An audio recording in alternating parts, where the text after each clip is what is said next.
अस्सलाम वालेकुम स्टूडेंट्स। आपको कल मैंने इस सवाल का इंट्रोडक्शन दिया था और बताया था कि अगर कोई दो सरफेसेस ऑर्थोगोनल हों तो उसका मतलब क्या है कि दोनों सरफेसेस एक दूसरे के परपेंडिकुलर हैं। तो अब क्वेश्चन आपका जो है दोबारा एक दफ़ा रिवाइज कर रही हूँ कि two surfaces are said to be orthogonal at a common point P if their normals at P intersects at right angles. Prove that the ellipsoid 2x² + y² - z² बराबर है 7 के and the cylinder y² = 4x are orthogonal at 1 2 1। जैसा कि मैंने आपको पहले भी बताया था कि ये दो सरफेसेस हैं, एक एलिप्सॉइड की और सिलेंडर की, और दोनों एक दूसरे के ऑर्थोगोनल हैं, परपेंडिकुलर हैं। किस पॉइंट पे कॉमन पॉइंट है उनका, और वो क्या है 1 2 1। अब इसके लिए हमें उन्होंने कहा है कि इसके सबसे पहले हम डिफ़ाइन करेंगे और इक्वेशन ऑफ नॉर्मल लाइन से हम इसको देखेंगे। तो सबसे पहले हमने इसको डिफ़ाइन कर दिया। डिफ़ाइन करने के बाद हम सरफेसिस को देखते हैं कि पहले इनको प्रॉपर फॉर्म में लिखेंगे। 2x² + y² - z² बराबर है 7 है, तो 7 दूसरी तरफ जाके -7 हो जाएगा। y² बराबर है 4, y² बराबर है 4x के, तो ये इक्वेशन y² - 4x बराबर है 0 के हो जाएगी। अब हम पहली सरफेस जो एलिप्सॉइड की सरफेस है उसका नाम हम f(x, y, z) रख लेते हैं और दूसरी सरफेस का नाम g(x, y, z) रख लेते हैं। अब देखते हैं क्या, और उसके साथ ही हम ये पॉइंट भी मेंशन करेंगे कि P आपका 1 2 1 इसका कॉमन पॉइंट है। अब हम first derivative with respect to x लेते हैं तो वो 4x आता है। First derivative with respect to y लेते हैं f(y) तो 2y आता है। First derivative with respect to z लेते हैं तो -2z आता है। इसी तरह हम λ1, चूँकि ये टू सरफेसेस हैं तो इसको हम लैम्डा म्यू और न्यू के बजाय फर्स्ट सरफेस का नाम के λ1 लेंगे। तो λ1 कैसे फाइंड आउट होगा कि जब हम first derivative with respect to x में पॉइंट पुट करेंगे। तो first derivative with respect to x में जब आपने पॉइंट पुट किया तो आपके पास 4x था। 4x में आपने 1 पुट किया तो 4 आ गया आपके पास। यहाँ 2 लिखा हुआ है लेकिन ये एक्चुअली 4 है। उसके बाद μ1 आपका क्या है, first derivative with respect to y, तो वो आपके पास 2y आता है। y चूँकि आपके पास 2 है तो वो 4 हो जाएगा। 2y यानी 2 2s are 4। अब first derivative with respect to z में जब आप पॉइंट पुट करेंगे तो -2z किस में हो जाएगा, -2 में। यहाँ आप अपनी मिस्टेक देख लें कि f(x) आपका 4x आना चाहिए था। अब λ1 μ1 and μ1 be the direction ratios of the normal line at point P on the surface f(x, y, z) बराबर है 0 के। तो हम देखते हैं कि सेकंड सरफेस को हम देख लेते हैं कि g(x, y, z) किसके बराबर है, y² - 4x के। अब first derivative with respect to x लेते हैं तो वो क्या आता है, -4। First derivative with respect to y लेते हैं g(y) तो वो 2y आता है, जबकि first derivative with respect to z किसके बराबर है, 0 के बराबर है।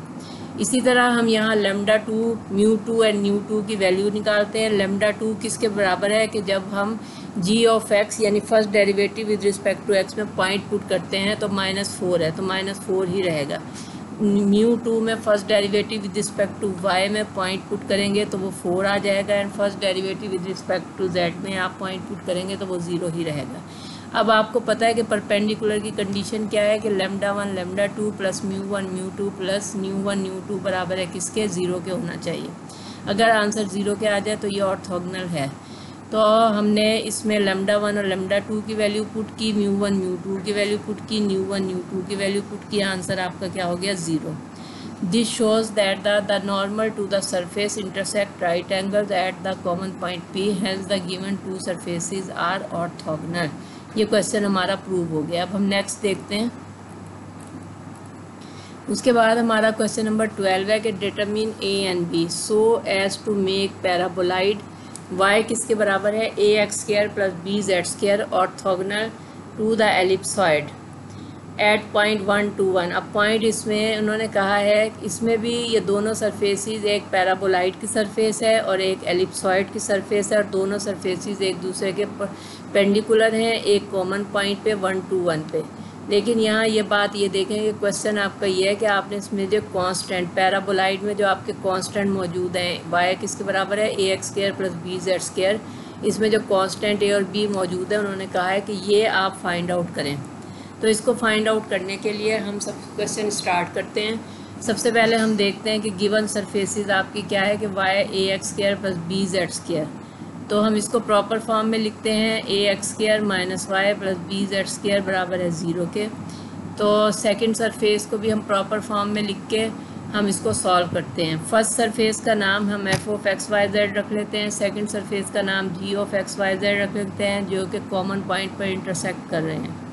अब हम first derivative with respect to X यानी एफ ऑफ एक्स लेते हैं तो 2ax आता है। First derivative with respect to Y लेते हैं तो -1 आता है। First derivative with respect to Z लेते हैं तो आपके पास 2bz आ रहा है। अब हम जब इसमें पॉइंट पुट करेंगे तो वो λ1 μ1 और μ1 की वैल्यू आएगी। अब λ1 हम देखते हैं कि एफ एक्स पी किसके बराबर हो गया, 2ax है तो x की वैल्यू चूँकि 1 है तो वो 2a हो गया। जब first derivative with respect to y में -1 है तो वो -1 ही रहेगा। ये μ1 की वैल्यू हो गई और μ1 की value first derivative with respect to z में आपने z की वैल्यू 1 है तो वो 2 भी आ गया। इसी तरह g of X Y Z यानी सेकेंड सरफेस जो आपकी एक एलिप्सॉइड की थी, और हाँ एलिप्सॉइड की जो सरफेस है उसका नाम G of X Y Z हमने रखा था। हम उसका derivative with respect to X लेते हैं तो 2x आ रहा है, डेरिवेटिव y लेते हैं तो 2y, derivative with respect to z लेते हैं तो 4z आपके पास आ रहा है। इसी तरह हम लिखेंगे कि let λ2 μ2 and μ2 be the direction ratios of the line normal to the surface. तो अब हम देखते हैं कि λ2 μ2 और μ2 की वैल्यू आपकी पॉइंट पुट करने से आ रही है। वो आपकी क्या आती है, 2 μ2 की वैल्यू 4 एंड μ2 की वैल्यू 4। अब चूंकि गिवन सरफेसेस आर ऑर्थोगोनल है एट द कॉमन पॉइंट, ये आपके क्वेश्चन में ये बात मेंशन है कि दोनों सरफेसेस एक दूसरे के ऑर्थोगोनल हैं। तो हम इसको λ1 λ2 प्लस μ1 μ2 प्लस μ1 μ2 बराबर है 0 लिखते हैं। अब जब हम इसमें पॉइंट्स पुट करेंगे तो λ1 आपका है 2a, λ2 है 2, तो ये हो गया आपके पास ये 4a हो गया।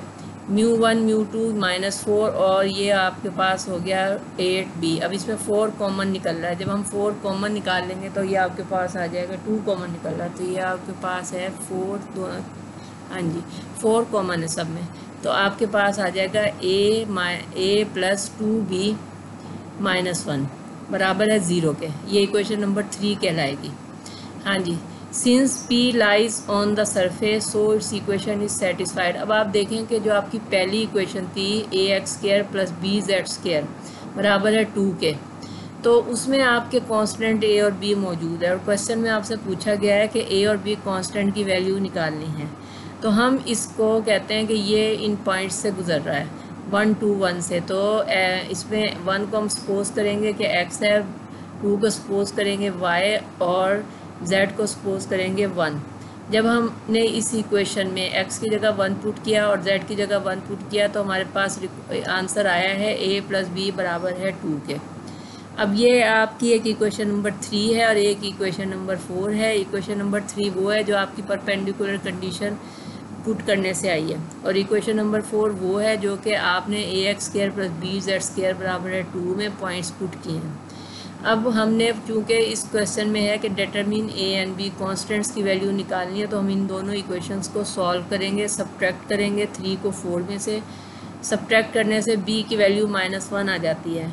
अब जब b की वैल्यू -1 हम इक्वेशन नंबर 4 में पुट करेंगे तो a की वैल्यू 3 आ जाएगी। तो ये रिक्वायर्ड a और b के आंसर है। ये क्वेश्चन हमारा सॉल्व हो गया और ये क्वेश्चन बहुत इंपॉर्टेंट है, पेपर में बहुत ज़्यादा आता है। नेक्स्ट आपका है, अच्छा ये आपका है एक 7th क्वेश्चन, जो 7th और 8th जो हैं ये दोनों क्वेश्चन भी बहुत इंपॉर्टेंट है आपके। Prove that the every normal to a sphere passes through the centre. अब देखें इसमें ना कोई इक्वेशन दी हुई है और सिर्फ उन्होंने बताया हुआ है कि हर normal line to a sphere passes through the centre. तो स्फीयर की इक्वेशन हमने खुद लिखनी है और वो कहाँ से गुजर रही है, सेंटर से गुजर रही है। तो सबसे पहले इक्वेशन ऑफ स्फीयर जो कि आप पढ़ चुके हैं, 3rd ईयर में भी पढ़ चुके हैं, 2nd ईयर में भी पढ़ चुके हैं। तो हम स्टार्ट करते हैं इसको। हमने equation of sphere with centre q x1 y1 z1 and radius small a is. तो हमारे पास क्या है, कि x माइनस x1 का square plus y minus y1 का square plus z minus z1 का स्क्वायर बराबर है a स्क्वायर के। हमने चूँकि रेडियस को a लिया है, हम रेडियस को r स्क्वायर भी ले सकते हैं। अच्छा, अब उसके बाद जो है हम ये देखते हैं कि इसमें हमने इस सारी इक्वेशन में जो a स्क्वायर जो कांस्टेंट था वो जब इक्वेशन के साइड पे आएगा तो नेगेटिव हो जाएगा और इक्वेशन आपकी इस फॉर्म में हो जाएगी कि x माइनस x1 का square plus y minus y1 का square plus z minus z1 का स्क्वायर माइनस a स्क्वायर बराबर है किसके, 0 के। अब हम देखते हैं कि f of x y z, इस सरफेस का नाम हम f of x y z रख लेंगे। अब हम first derivative with respect to x लेते हैं तो x माइनस x1 का होल स्क्वायर का जब डेरिवेटिव लेंगे तो पावर फार्मूले से ये क्या हो जाएगा कि 2x माइनस x1, और जब हम x का डेरिवेटिव लेंगे तो 1 हो जाएगा। इसी तरह f ऑफ y जब डेरिवेटिव लेंगे y minus y1 whole square का तो वो क्या हो जाएगा 2y माइनस y1, फिर जब हम y का डेरिवेटिव लेंगे तो वो 1 आ जाएगा। इसी तरह z माइनस z1 का स्क्वायर का जब हम डेरिवेटिव लेंगे तो वो 2z माइनस z1 हो जाएगा, फिर z का डेरिवेटिव 1 हो जाएगा। तो ये first derivative with respect to z हो गया। अब a इसमें ज़ाहिर है 0 है, इसमें कोई वेरिएबल अटैच नहीं है। Equation of normal line at point P x0 y0 z0 on the surface of the sphere is. अब हमने इक्वेशन ऑफ नॉर्मल लाइन का फार्मूला जो हमने पढ़ा हुआ है वो क्या है कि x minus x0 by lambda is equal to y minus y0 बटा mu equal to z minus z0 बटा न्यू बराबर है, इसको हम इक्वेशन नंबर 2 का नाम देंगे। अब लेमडा म्यू और न्यू की वैल्यू आपको पता है कि कैसे फाइंड आउट होगी, जब हम इसमें पॉइंट्स पुट करेंगे। अब पॉइंट आपके क्या हैं, x0 y0 z0। तो जो x ही first variable first derivative with respect to x में जब आपने पॉइंट x की जगह x0 पुट किया तो आपकी इक्वेशन क्या हो गई 2x0 माइनस x1। इसी तरह म्यू आपका क्या है f(y)p, यानी first derivative with respect to y में आपने पॉइंट पुट किया तो 2y0 माइनस y हो गया, माइनस y1 हो गया। इसी तरह न्यू में आपने first derivative with respect to z में जब आपने पॉइंट पुट किए तो 2z0 माइनस z1 हो गया।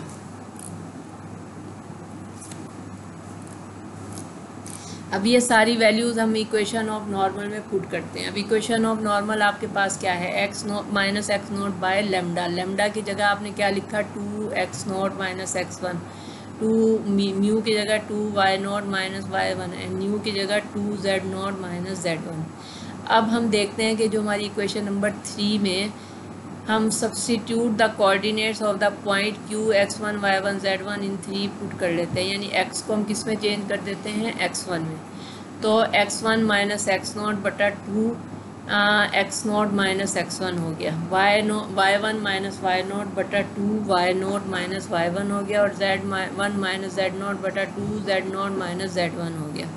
अब आप देखें कि नीचे वाली जो इक्वेशन जो लेमडा की थी अगर हम उसमें माइनस कॉमन निकाल लें तो वो क्या हो जाएगा कि 2x1 माइनस x0 हो जाएगा। इसको करने का क्या फ़ायदा होगा कि ये ऊपर की रकम से क्या हो जाएगा, कैंसिल हो जाएगा। इसी तरह म्यू और न्यू की वैल्यू भी आप नेगेटिव कॉमन निकाल के ऊपर की इक्वेशन के बराबर रख लें और इसकी कैंसिलेशन कर दें। जब हमने कैंसिलेशन की तो हमारा आंसर क्या आ गया कि -1/2 is equal to -1/2 is equal to -1/2। अब हम देखते हैं कि अब तीनों का लेमडा म्यू और न्यू का आंसर क्या आ गया, इक्वल आ गया। अब इसका मतलब है कि equation 3 is satisfied by the coordinates of point P। This implies that Q lies on normal line. So we prove that the normal line to the surface of sphere passes through the center of sphere. तो ये question आपका हो गया complete. इसके बाद हम exercise का देखते हैं। एक्सरसाइज आज हमारी कंप्लीट हो गई है। इसमें आप देखें कि 7th क्वेश्चन मैंने आपको करवाया है, जबकि 8th क्वेश्चन आपने खुद करना है। State and prove a converse of the theorem, यानी इसके ऑपोजिट से हमने इसको प्रूव करना है। ये बहुत इजी है, इसको आप करेंगे। 8th क्वेश्चन मैंने आपको करवा दिया है, 9th करवा दिया है, 8th हाँ जी हो गया, 9th करवा दिया है, 10th करवा दिया है, 11 बिल्कुल सेम वही मेथड है जो इन क्वेश्चन का कि ये एक दूसरे के सरफेसेस ऑर्थोगोनल है और इसको आपने थ्योरेटिकली प्रूव करना है। उसके बाद जो 12 क्वेश्चन है वो मैंने आपको करवा दिया है। अब इसको इस एक्सरसाइज में से मैंने आपको बताया था कि फ़र्स्ट और सेकंड एक्सरसाइज में से एक पार्ट्स आता है जिसमें से प्रोबेबली चांस ये है कि जो थ्योरेटिकल क्वेश्चन है लास्ट 7th 8th और 12 में से ज़्यादातर पेपर आया हुआ होता है। बहरहाल सब क्वेश्चन का एक ही मेथड है।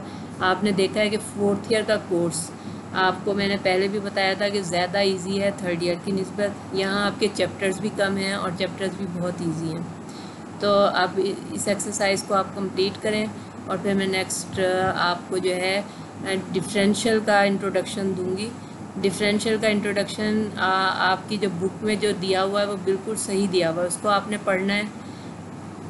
और जो है इसके अलावा जो हम एक्सरसाइज है 403 पे वो हम एक्सरसाइज स्टार्ट करेंगे।